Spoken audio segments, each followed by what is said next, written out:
Salve, meus queridos, tudo bem com vocês? Tranquilos?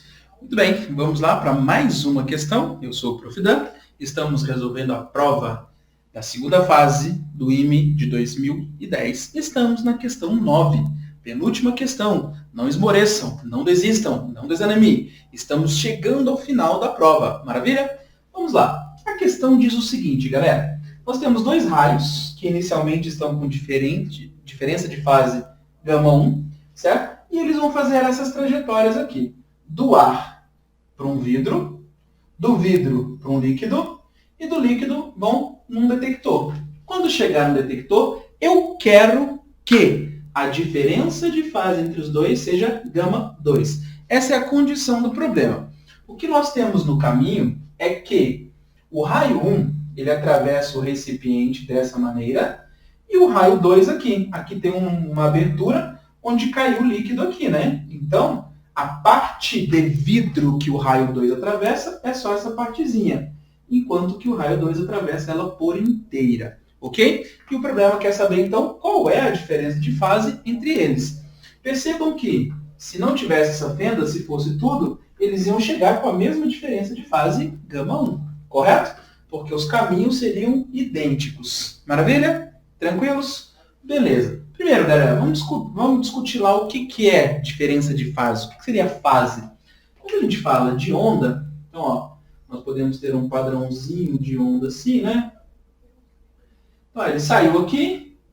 Quando eu completo uma onda, ó, cheguei, fiz isso aqui. Subi, desci, vou começar a subir, eu vou completar uma onda, né? Ou se eu pegar daqui de uma crista até a outra, ó, isso aqui são mesma fase, certo? Esse cara e esse ponto estão em mesma fase. Se eu chegar nesse ponto aqui, eu cheguei defasado. Eu posso colocar isso aqui, ó, inteiro como 2π, ou seja, uma volta completa. Daqui até aqui, só π, certo? Por aí se vai, certo? Essa interpretação aqui vai ajudar bastante a gente a resolver o problema.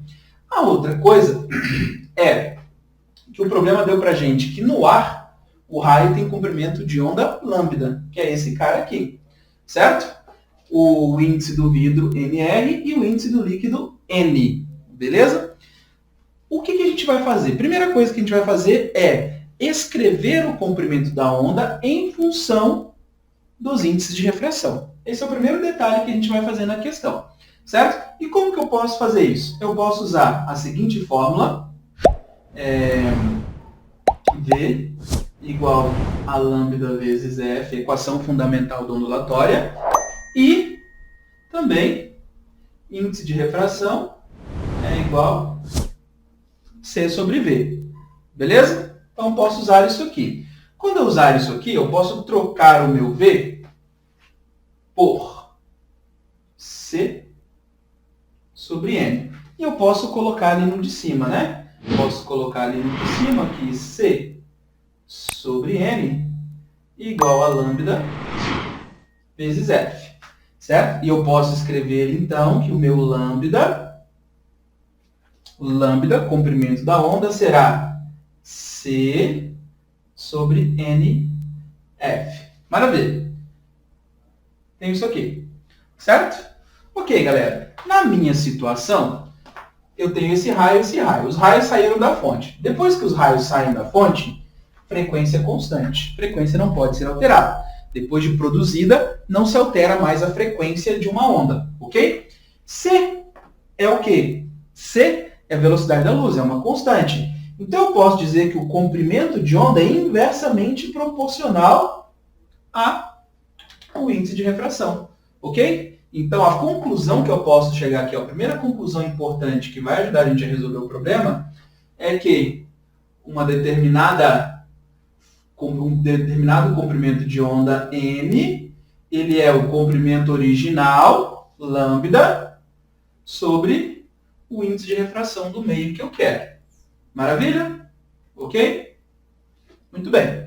Então, essa é a primeira conclusão que nós chegamos. Maravilha.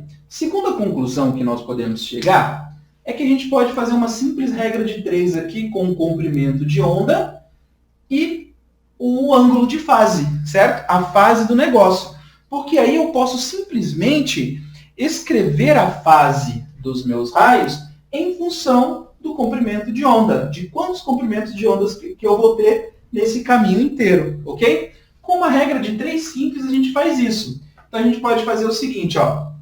O meu lambda, ele é 2π. Então, quando eu ando um comprimento de onda inteiro, ó, eu fiz 2π, certo? Quando eu andar um determinado comprimento de onda, quando eu andar uma determinada distância, ou seja, quando eu andar aqui um lambda n, por exemplo, e quem que eu posso colocar como lambda n? Agora a gente vai interpretar isso em relação ao nosso problema. Veja, essa parte aqui, vamos colocar de outra cor aqui. Essa parte aqui, ela é idêntica para os dois. E essa parte aqui, né, idêntica para os dois. O que difere é esse carinha aqui, ó. É esse H. Então, eu quero descobrir, nesse H aqui, qual é a fase que eu tenho nessa distância que é diferente do resto. Ok? Ó, os dois andam aqui iguais, ó. Essa parte daqui para baixo, eles andam iguais. Essa parte daqui até aqui, um anda com NR, outro anda com N, certo? Então, eu vou ter diferentes. Maravilha? Então, eu posso escrever assim, ó, do jeito que eu estou fazendo ali. Posso escrever assim, o meu H, certo? É um delta φ, ok? Esse aqui é uma diferença de fase. De forma que o meu ΔΦ, ele será o quê? 2πh sobre lambda. Essa é uma diferença de fase que eu vou ter nessa partinha aqui. Beleza? E o meu lambda eu posso escrever em função de NR ou de N. Como eu estou diferindo aqui, ó, do vidro e do líquido, se eu escrever para esse carinha aqui, ele andou H em NR, certo? Então, eu poderia simplesmente colocar aqui, ó, NR, que isso daria o quê? 2πh NR sobre lambda. Ou eu poderia escrever em função do raio 2. Em função do raio 2, ele andaria no N. Tanto faz quem você vai usar. Ok? Vamos deixar N aqui, que aí eu estou escrevendo em função do raio 2. Maravilha? Tranquilos? Então, eu tenho isso aqui. Beleza? O que eu vou fazer agora? Agora, eu vou escrever a fase completa do início ao fim de cada raio. Então, eu vou escrever o θ1 e vou escrever o θ2. Estou usando o θ como fase que ele chega aqui, não diferença de fase, e sim com as fases que eles chegam ali, ok? Muito bem. Então, ó, vamos colocar assim. Daqui até aqui, ele andou uma certa fase. E é igual para os dois porque eles saíram do mesmo ponto. Vão percorrer a mesma distância. Então, eu vou chamar de simplesmente alfa, ok?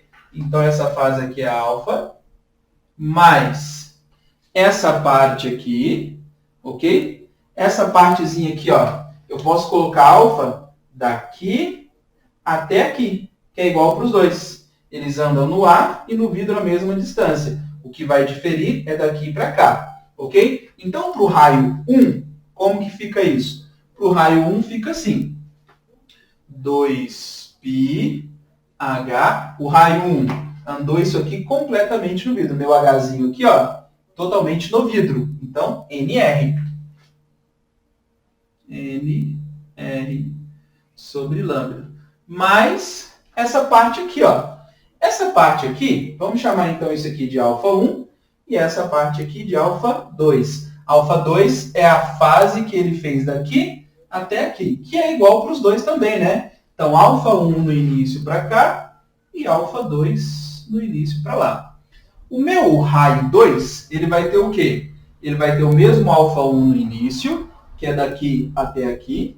Aqui, ele vai ter um 2πh, troca NR por N do líquido, certo? Aqui está completamente cheio de líquido. Então, NR sobre lambda, mais o mesmo alfa 2, certo? O mesmo alfa 2.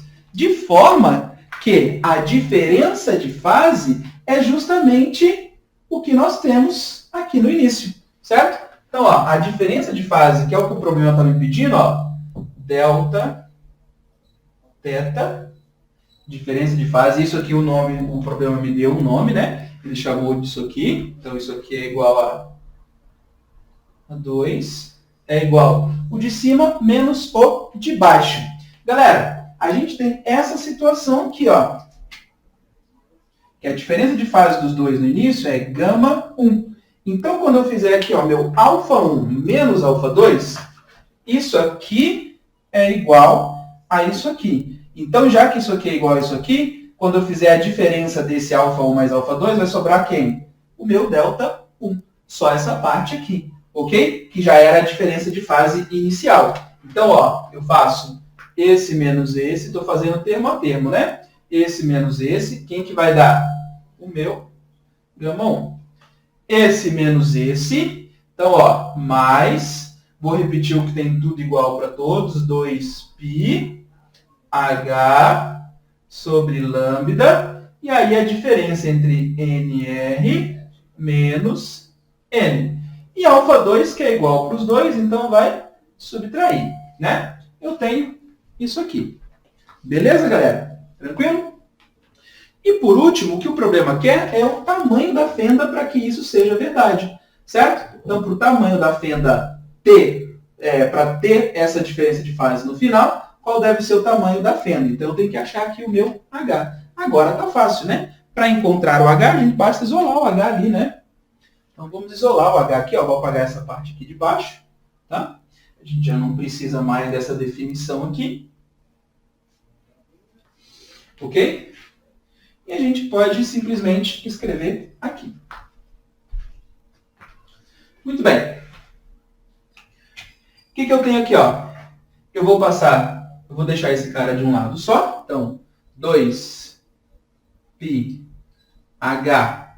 sobre lambda, que multiplica nr menos n, que é essa parte aqui, tem que ser igual a gama 2 menos gama 1.